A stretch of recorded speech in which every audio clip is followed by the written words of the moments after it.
Hello, everyone. Welcome back to Voices of Wisdom. I'm Kira Schaefer. I am your host, and I get the privilege to host some of the most beautiful people that I have ever known, and today is no exception to that. Sarah McArthur is somebody that's kind of popped into my life, popped into my awareness, popped into my world, and when I first met her, I was like, oh, yeah, you're my soul family. Like, this is obvious. Is it not obvious? Not only that, but she's Anna Evans' sister as well, and I love her. So we're just gonna all be sisters together. I've just decided that, and I'll make it official in just one moment when I bring Sarah on. But her heart is so pure, it's so loving, and is so open. It is wide open for helping people to step into their own power, step into their own ability to, I don't know, I guess the right thing to say is she's so present and so connected that I feel safe with her. I feel like I can trust her. And I know that there are other people in this world that would feel the same way. And she does some very special things in this world. And I'm going to introduce you to her officially now. Please, big round of applause for Sarah McArthur. Hello. Well, thanks for having me, Kira. I'm excited to be here. I'm nervous. First time doing something like this. Nervous but excited. I appreciate the warm welcome. That was awesome. It made my heart, and I was just like, yes, we totally soul family. I felt that way too. So we can all. I'm in for being sisters. You're in for sister. I'm in for sisterhood. Sweet. Done and done. Yes. If you guys are watching out there, please feel free to comment. If you have any questions that come up, please let me know. Elias is out there visiting us. He's saying hi. Hi, Elias. Hi. How are you, buddy? And so I tell everybody a little bit more about yourself. I could tell you how you make my heart feel, but I think you would do best at telling more about yourself. Thank you. I am an entrepreneur, and that was sort of out of necessity in the last 5 years. And I've been somebody who has struggled to take my place in leadership, I guess you could say. It's like that part of my soul sort of bubbles up, and then the other part of my soul that's like, no, no, no, no, no, like has been shoving that part of myself down for a long time. And I think it's been this combination of fear. I've had a lot of fear in my life and fear in the world and my need for safety. And then also this deeper desire that sort of bubbles up to know that there's something more, that there's something more to my presence and to be out there. And it's been this duality of the desire that for that, and then also the desire to protect, to suppress that. So in the last 5 years, I've become an entrepreneur. I sort of do a lot of different things. My path never has just gone one way. And over the years, I've learned to just flow more with my path. So I've done a lot of different things in my career. And about 10 years ago, my life flowed into a world called empowerment self-defense. And it was so transforming for me. It was a pivotal moment in the changing of my person and the reclaiming of myself and my voice and my power. And it was so pivotal that it really has become a passion of mine for the last 10 years. And through that, I learned a lot about adrenaline, about the fight, flight, and freeze response, and how they affect my life and how they have affected parts of my healing or lack of healing in some cycles and patterns. And as I've been through my healing journey, I've tried a lot of things, but what I've really begun to learn is that if I can take a step back, my life has a flow to it. It has a rhythm. And I have a few years ago, I just found myself so incredibly exhausted, but exhausted not like a vacation's going to help, or a spa day, Right. or a day, or like a This week of is sleep. legit. This is like in my soul. I'm so exhausted. I don't know what to do. And I really began to recognize and realize that my life has a flow, and that when I go against my flow, like sort of in a river, if I'm going with my flow, there's a sense of ease, there's a sense of freedom in that. And when I'm going against my flow, it's like I'm walking up, water, and it's Yeah. exhausting, and I can only go so long, and then I have to stop. I'm notorious for going, and then crashing. And then I'm Totally. out for a while. I told you what my June plans were. Yes. Yes. Sleep. Yes. Yeah. So Yes, I'm the same way. that's been a cycle for me. And as I've gone through my healing journey, I've tried different things. I've been in therapy for 20 years. I've been on my healing journey about 20 years, and on and off, I've tried group therapy. Some therapies work better for me, some don't. I've tried different healing modalities. Um, and somehow it's like if I just settle, because I sort of run on like high octane, and I have very high anxiety often. I have ADHD, so my brain is constantly on the run. And so if I can settle just a little bit, then usually I can find my flow. And I didn't realize this was a thing in my life, and I really got caught up in being people pleasing, a perfectionist. And it just lent to exhaustion and exhaustion, more and more. And so, as I began finding pieces of my healing through the right therapist who sent me on a, sort of another journey, and then my journey into empowerment self-defense, which gave me an understanding of boundaries, an understanding of how my brain reacts to high stress, to how to use my voice, how to have better personal communication skills.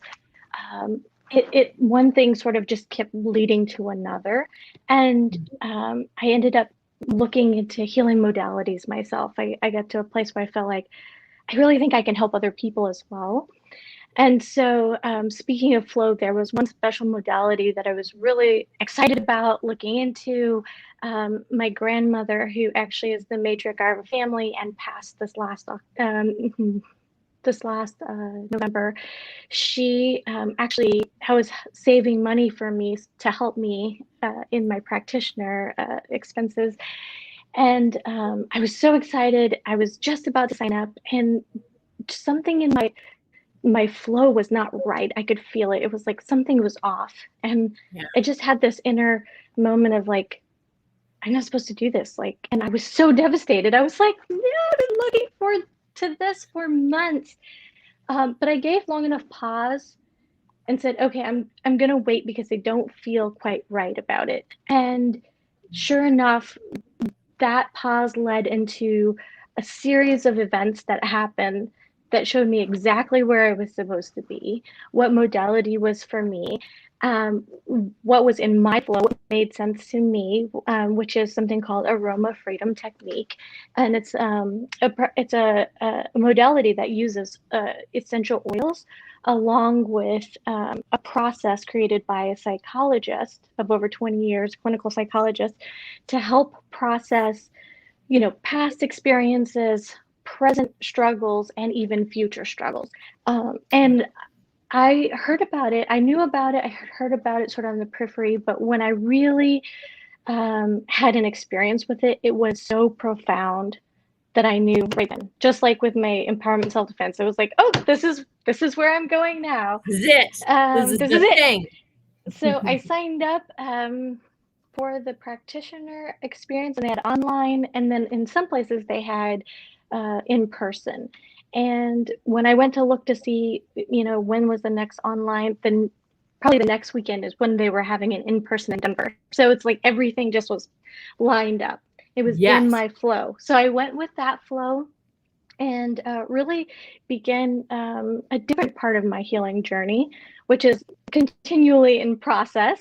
I used to think when I was a lot younger and at the beginning that, I'm going to tackle this thing and be done with it. Yes. And not so much. Oh, yeah.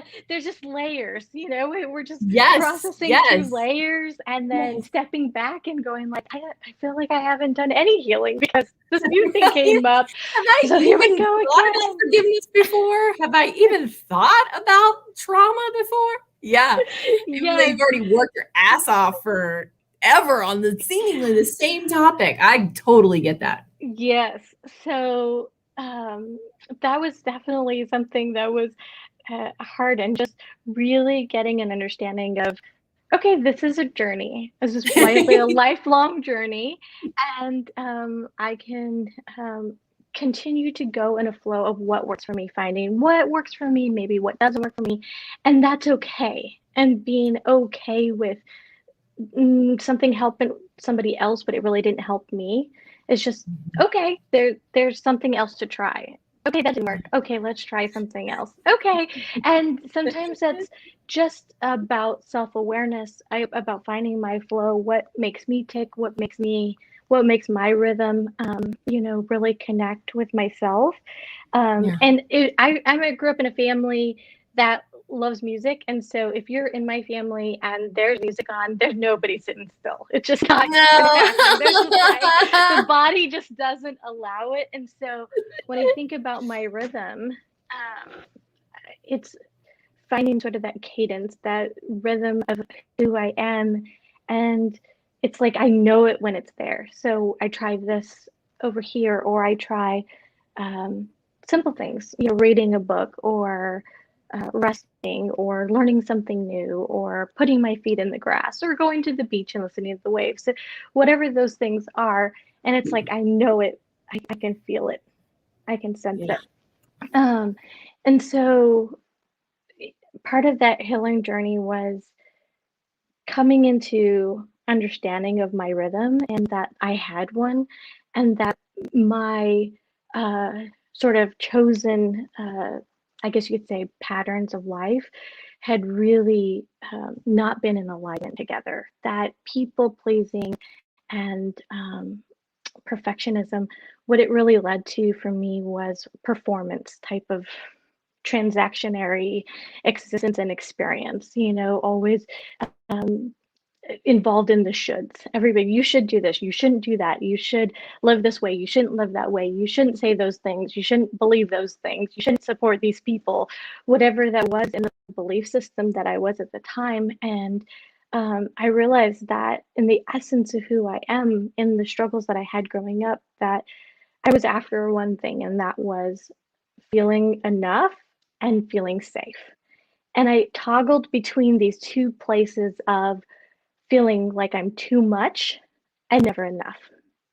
So this duality has existed for me in that I'm a highly sensitive person. I'm an empath, and I have the capacity for big light, but I also have the capacity for big chaos. And so, Yes. this place has existed for me for a long time of just trying to find my existence and my validation outside of myself. Mm. And I just continue to find the cycle of never enough or too much. And Mm. it was um, it was hard. It led to a lot of exhaustion. It led to despair. And in about maybe 3.5 years ago, my life just imploded. It fell apart.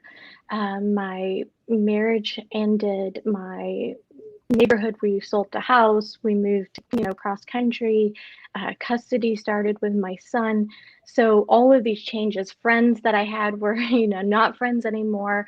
And up into like through that process, um, I learned a lot about myself. And the things that I learned about myself that have helped lend to my healing is that I was so terrified that my being too much and not enough were so true, that I was holding on so tightly to people that didn't want to be held on to anymore.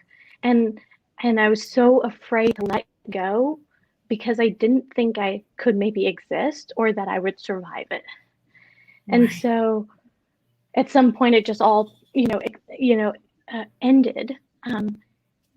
And what happened was I realized, hey, I lost everything but myself, and I'm okay.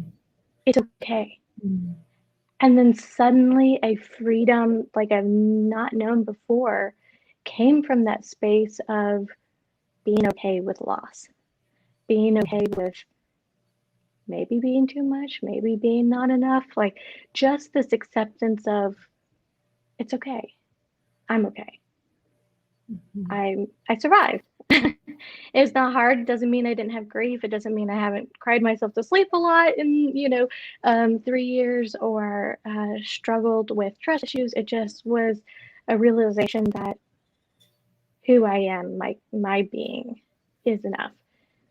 But something greater happened in that process, and that was that I think I was ready for deeper truth. Mm. And when I got to the space of being ready for deeper truth, whew, what a journey that is. I was like, maybe I shouldn't open this Pandora's box, but I did. Um, and I've spent years in the Christian faith, and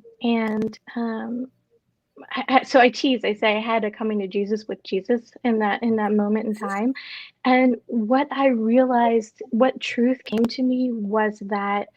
Um, so much of what I believed, so much of what I used to steer myself into that perfection and people pleasing and rules, and I can abide by them because that means I'm accepted and loved.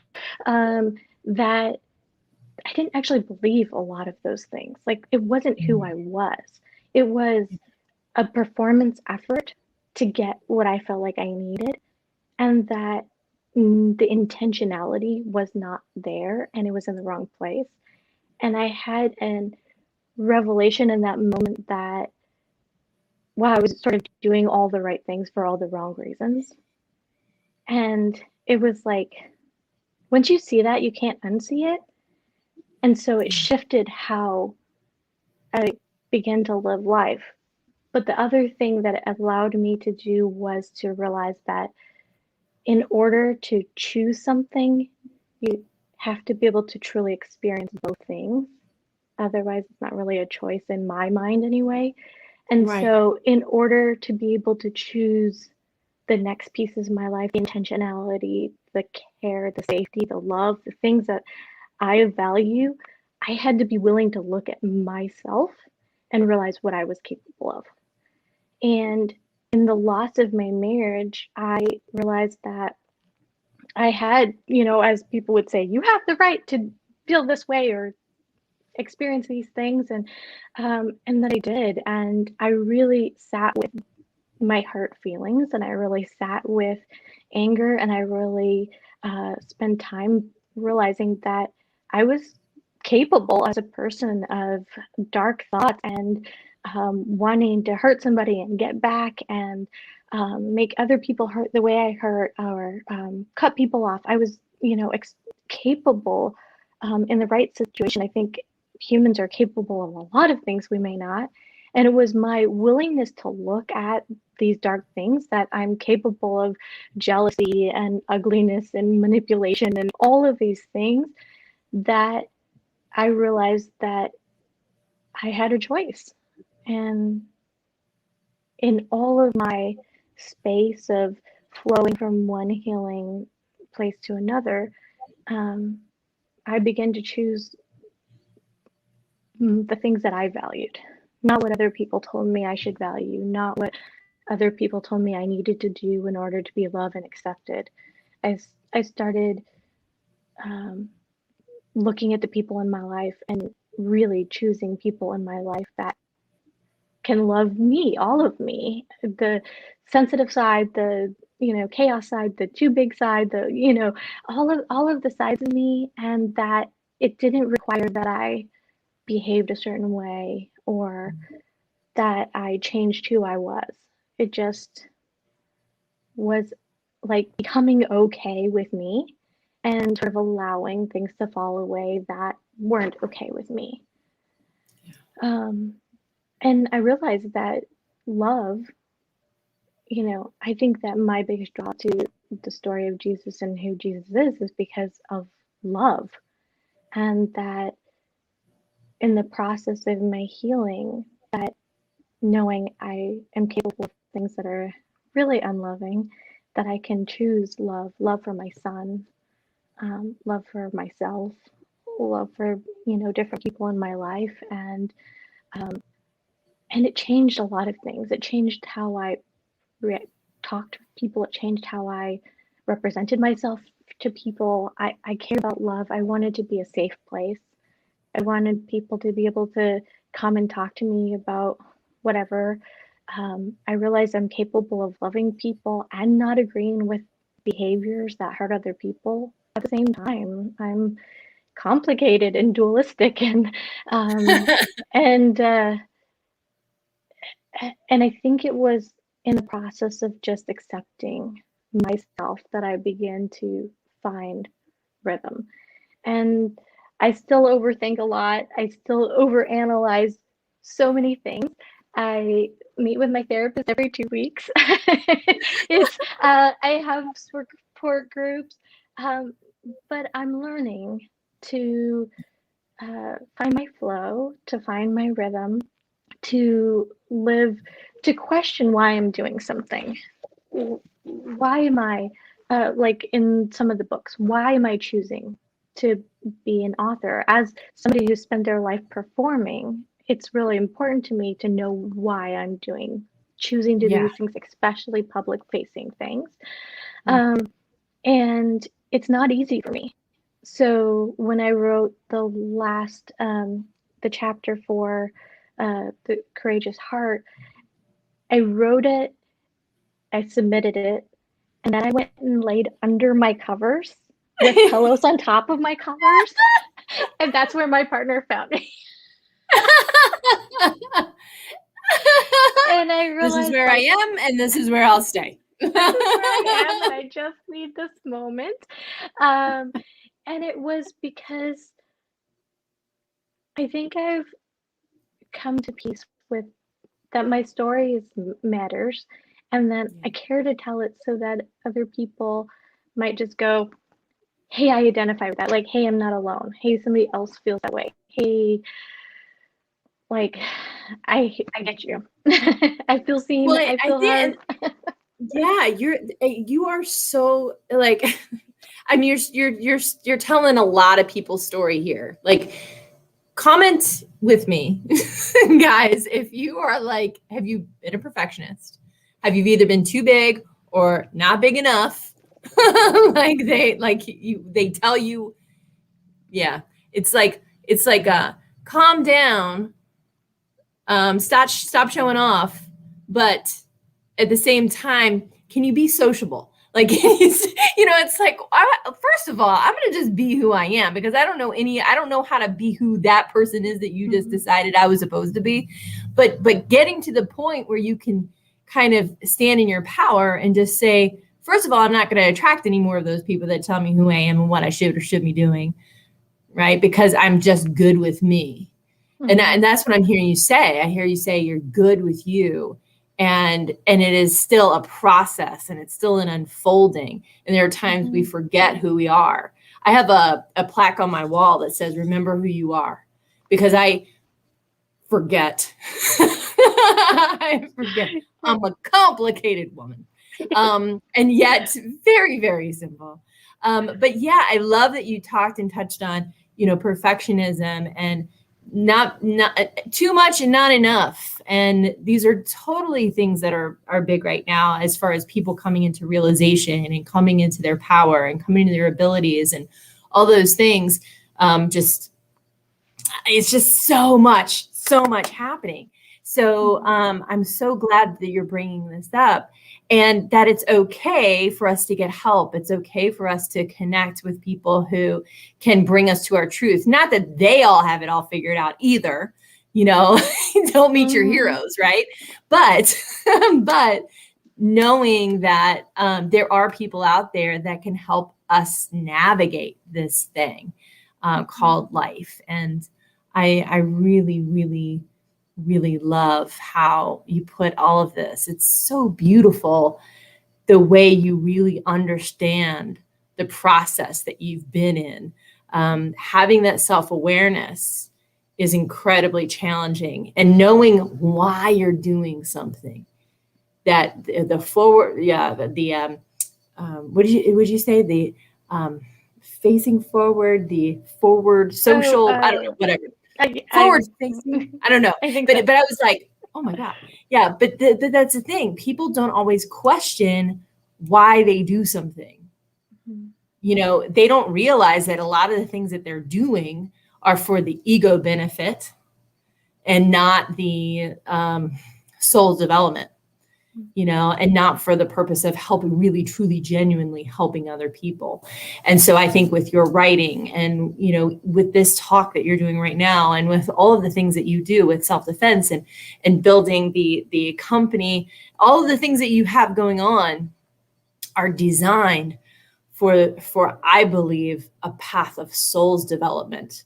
And when the ego is like in touch with that, it's like, wait a minute, she's not letting me have any more control over this situation anymore. She is taking her power back. And not only that, but she's teaching other people how to take their power back as well. So that just means so much to so many people right now, I believe. Thank you.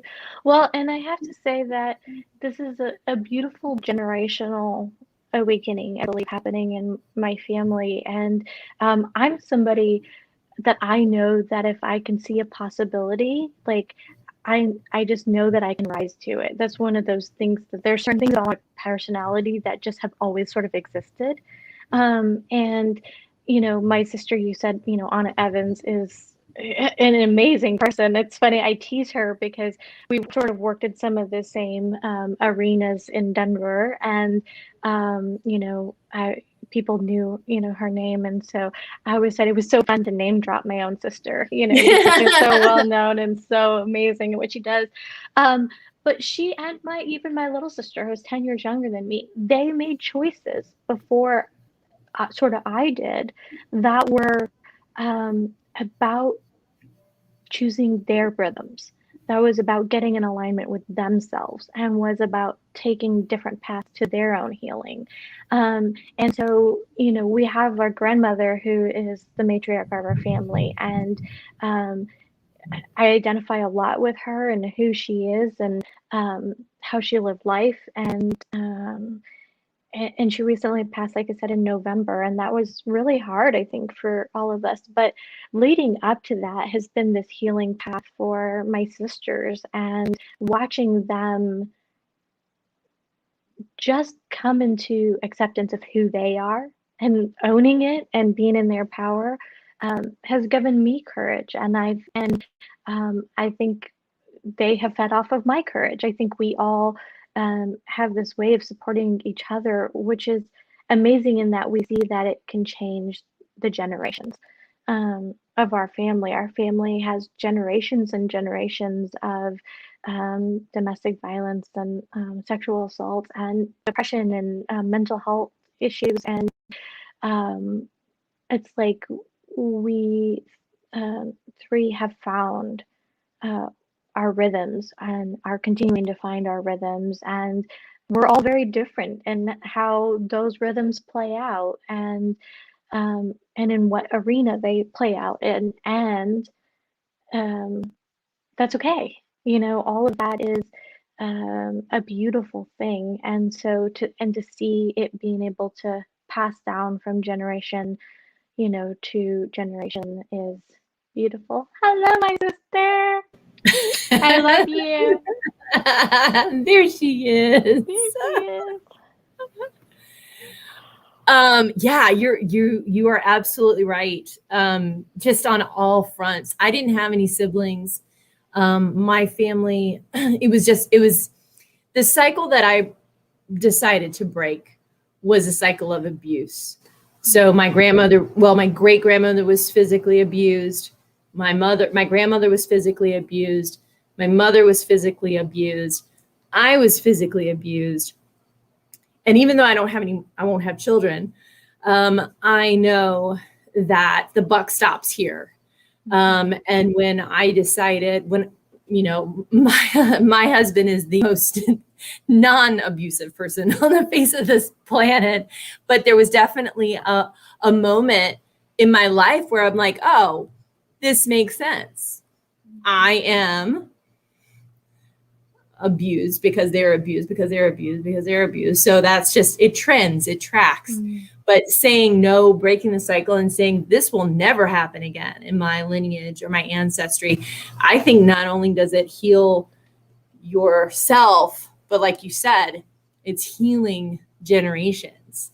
It's healing that ancestral and breaking ancestral chains and bonds and pain and all that kind of stuff. So I'm totally with you on that. And for me, I think my work in the empowerment self-defense was so transformative to me. I don't think I really understand boundaries. I know I was definitely somebody who freezes or flights in stressful situations. I really had lost the value of using my voice. There was so much fear around using my voice that even to this day, it doesn't matter if I am in a work meeting, if I have to have a conflict, the chances are I'm going to cry. And I will tell people, I can't help it. I have tried so many different ways to not do that. It's just part of that, part of me that is just there. And it's there to stay. I've tried so many times. But in doing so, I started the work before my son was born. He's 10 now, and have really, and then, also my sisters have taken the courses, my mom's taken the course, my brother's taken the course, my sister-in-law's taken the course. And then when my son turned 6, having a mom who has been working in this world for a while, of course, you're just going to pick up things. But it created a family dynamic where we could all allow him boundaries, allow the other kids boundaries. If they want to give us hugs, great. If they don't want to give us hugs, great. And Thank you. Teaching him, nonviolent communication skills, and sometimes he uses them on me in the heat of the moment, and I'm just like, oh, I love that. Why did I teach you that? And those things help him to identify behavior versus person, all these things that we've taught. And what's beautiful is, in transparency, like we were talking, I asked Kira to be on with me today because a lot of loss and grief is going on in my life. And one of the things is that, our kitty of 17 years passed away on Monday. It was very hard. My son is away right now, and so we made hard decisions over the phone. He had to say goodbye over the camera, and not being a mom that can be there. I'm sort of that rock and hard place for him, and not being able to be there was really a challenge. But what I watched unfold was the beauty of all of these processes moving to another generation, because he not only reached out to me to talk, to cry, to process, he actually reached out to me to see if I was okay, which was just so cute. And then he reached out to my mom. He called her and wanted to talk to her. And then he reached out to my best friend who's been there his whole life, and her son is 6 months younger, so they've been buddies. So he reached out and talked to her, and then he talked to her kids, and he recognized he has this support system, and without prompting, without me saying, hey, call, he started to do that. And then he asked me to make sure my sisters, his aunties, had his number so that if he decided he needed to call them, he could. And Anna's taught him meditation. And so he's on the autism spectrum, and those emotions, his volcano, we call it, can, rise quickly. And sometimes he'll just go in the room and turn on meditation music and turn off his lights and sit on his bed. And she's taught him a way of being because he spent time, with her. And so watching these things play out in the next generation of, knowing he is loved, knowing he has got support, knowing can reach out, knowing that he can find calm. We talk about how fight and flight and freeze works. He understands these things, and so it's a beautiful thing to watch. So in the grief of the struggle that I'm in right now, where I really was like, oh, I have to get on this video. I just want to lay in bed and eat cookies and cry. That's really what I wanted to do today. I've got to watch this beautiful process of generations of healing. And not just from me, but from my sisters, from my mom, just move on down. It's a really cool thing. Well, thank you for doing it, for for one, doing all the work that you do to get to the point where you are right now. But yeah, I mean, there's definitely, honestly, I'll tell you, I would rather be in bed more than I would rather be up and walking anyway. And animated. I think that's the right animated.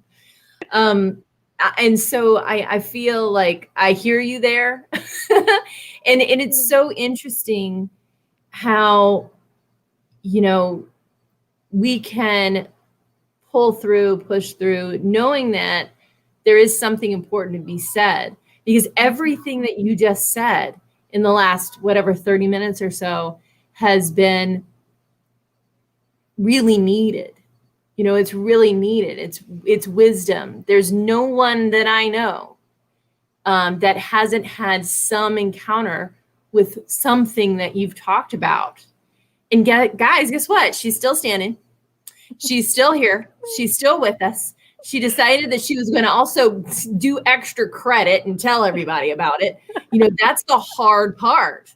It's like, when you come through something challenging, you come through something hard, you're going to keep it's fine. If you want to keep that information to you, please do so. If that's what you want to do, or only work on it in groups and things. But if something calls you to express it, it's because somebody needs to hear it. Somebody needs to know that they're not alone in this world and that they can come through it themselves. And yes, they may want to get under the covers. And yes, they may, want to just crawl back to bed after it's done. Like I might take a nap after this, Sarah. After it's all done. But showing up, being here, being present, trusting, is going to cause other people to feel like they're being seen through your story. That's why I think that's one of the main reasons why we do collaboration books and we do all kinds of different things like that, because you see yourself, and if you're all alone and you're just struggling and trying to figure it all out by yourself, we can't live in a vacuum like that. We have to put ourselves out there in different ways, or at least, connect with people who understand us. So what you're doing is incredibly important, and I appreciate everything that you've said today, for sure. Thank you. Yeah. I going back to what I had said is that my learned pattern is to go, go, go. Because of how my life has gone, I know how to thrive in chaos. It's much harder for me to slow down into peace or rest. It's quite uncomfortable for me. And I'm like relearning, these things. And part of my healing and learning process is to find balance, to find the harmony, that if I'm going full speed, to notice when it just becomes not just like full speed, but just becomes sort of chaos, and to go, okay, I'm out of flow. Where's my flow? Where's my flow? I should have that right here, tattooed right here. Ooh, that's a good idea. Where's my flow? Where's my flow? Whatever this is not it. Yeah. And sometimes for me, it's talking to my sisters, because they get it. we all grew up together. They understand. Sometimes Saying it. it's going, Incredibly. Rest is hard, as she's saying. it is. And play is also hard, she's saying. Yes. Oh my goodness. Yes. My partner is a very silly person, loves to play, and it's a good balance for me because I can be very serious. Um, so, it might be to go to the beach, but I'm learning that flow is in harmony, and that I used to think that things had to be one way or the other, and I had a really hard time with balance. And so I learned in this past years that duality exists.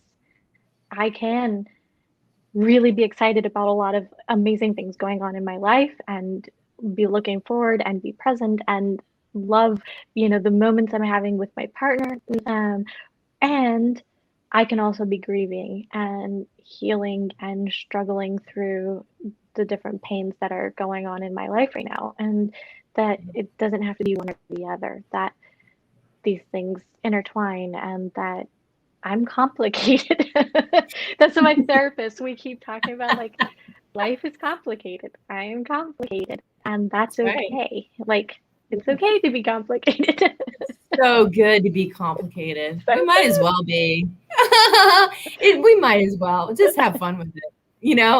I mean, there are times when things happen and I'm like, yeah, that seemed like the next logical thing to happen. Or, or my favorite frustrating thing.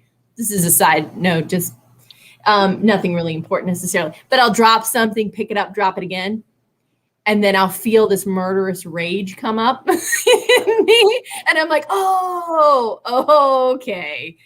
okay. I'm human, or driving anywhere because no one knows how to drive but me. How is that even true? It's not, but still, I think it is. And I'm like, oh, well, at least I know I'm not enlightened.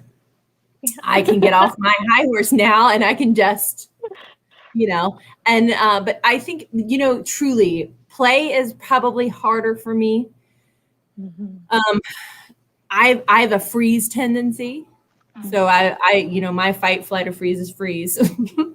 And so when I get taken out, I go to sleep and I have no qualms about that whatsoever. And so if anybody else goes to sleep, that's okay. They say, oh, well, that means you're depressed, or that means, and I'm like, well, maybe, but I'm also recalibrating it to me. And that's my way. That's my way.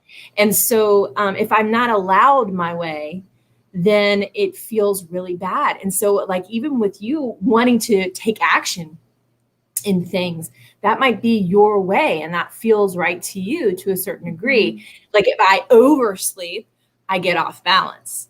Probably with you, like you overdo, you go into chaos.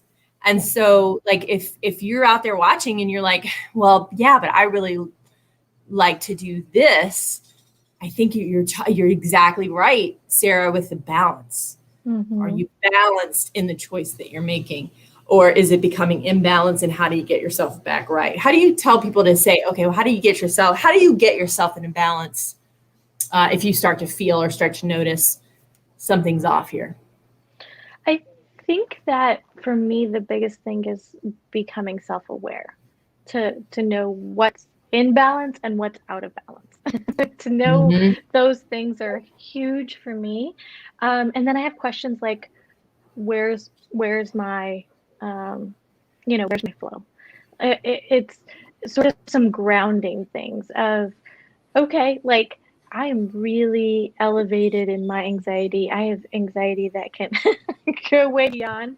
Right. And so that self-awareness might go, okay, I'm going to stop what I'm doing right now, and I'm going to go take a shower because the water is really grounding for me. Oh, But nice. everything I do is what works for me. And that's the beautiful part of finding your rhythm, is what works for you.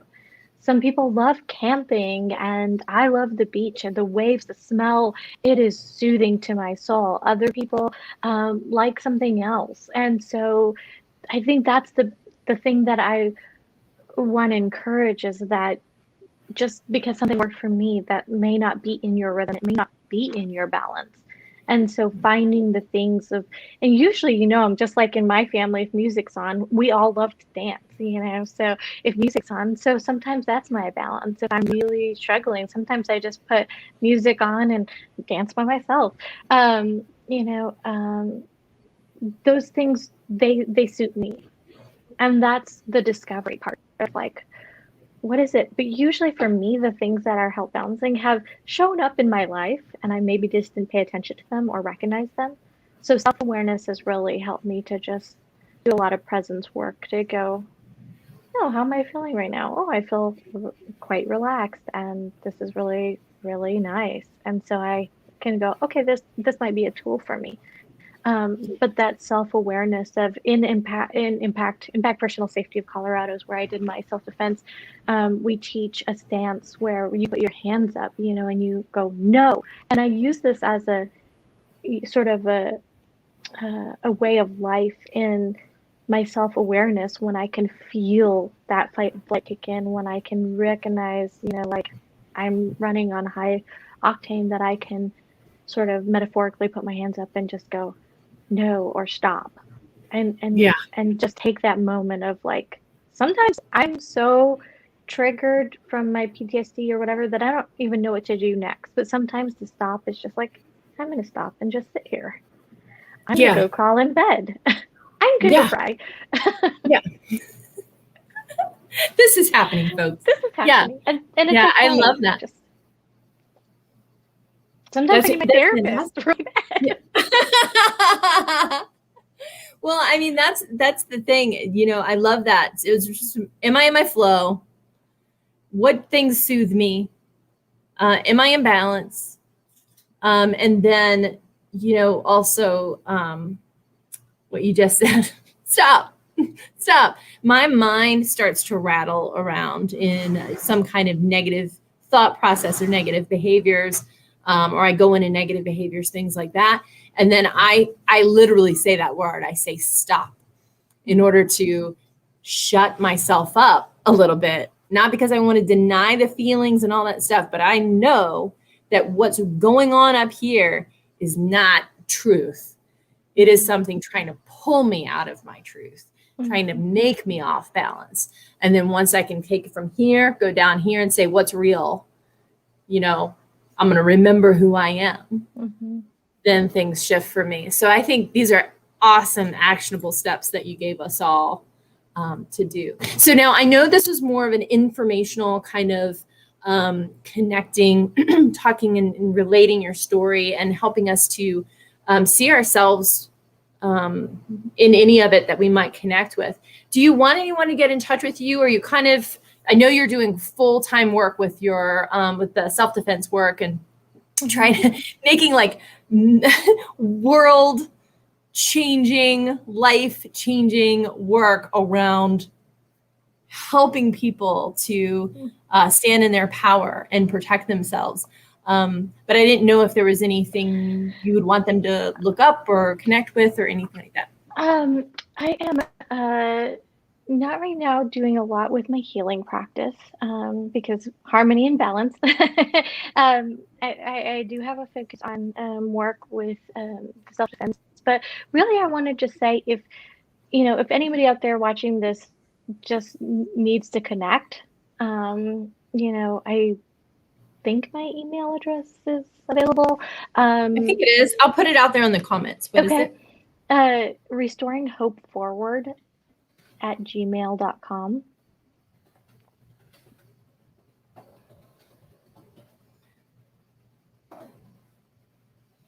Almost always write forward because it's the beginning of the book. Anyway, forward. And I'm happy to just connect and chat. And if I have resources, whether it's somebody interested in self-defense or somebody interested in maybe books I've read or different modalities I use to manage my stress, or my sister is a Reiki master and does other tons of healing modalities, and I can connect people. I'm a great connector. Of Yes, all the you people are. I love to more people I love. So, Yes. so I can, at that time, that's what I can offer right now, is to connect, to just, chat, and to connect you to other resources that I might have that can help along your discovery journey. Perfect. Sarah, thank you so much for being with us today. I really Thanks, greatly Kira. appreciate you. I appreciate all the things that you do in this world. Any final thoughts that you'd like to leave our friends with here? Um, I just want to say that who you are, what your process has been, what your process is going to be, the things that matter to you, and the ways that you heal is all okay. Like, it's part of your rhythm, and I hope you continue to seek out that rhythm and find that alignment, because it's all about you. It's yours. Yeah. Ah, you're amazing too, sister. Sister love. That's a good sister right there. You guys are good sisters. Oh, I love you. I love you. I love you Um, too. oh my gosh. So thank you so much, Sarah. Thank you, thank you, thank you. You're amazing. I love your heart. I love your wisdom. I love what you bring to this world. Thank you for being courageous and standing up and saying everything that you said today, things that need to be heard. I really appreciate that. Thanks for making a space for me and for holding space for me today. My pleasure. It is my pleasure and my honor to get to share space with you. So everybody, thank you so much for joining us for Voices of Wisdom. We have only a couple more days left with a couple more awesome speakers. And so we are going to see you again tomorrow. Thank you to everyone who supports Voices of Wisdom, including Liz, Donahue at Celebrate Your Life and Mishka Productions. Thank you. Thank you for always helping to raise voices. And guys, share these, like these. Let us hear from you. What are some of the things that really resonate with you in these videos? We love you. Thank you so much for joining us. See you again tomorrow. Bye.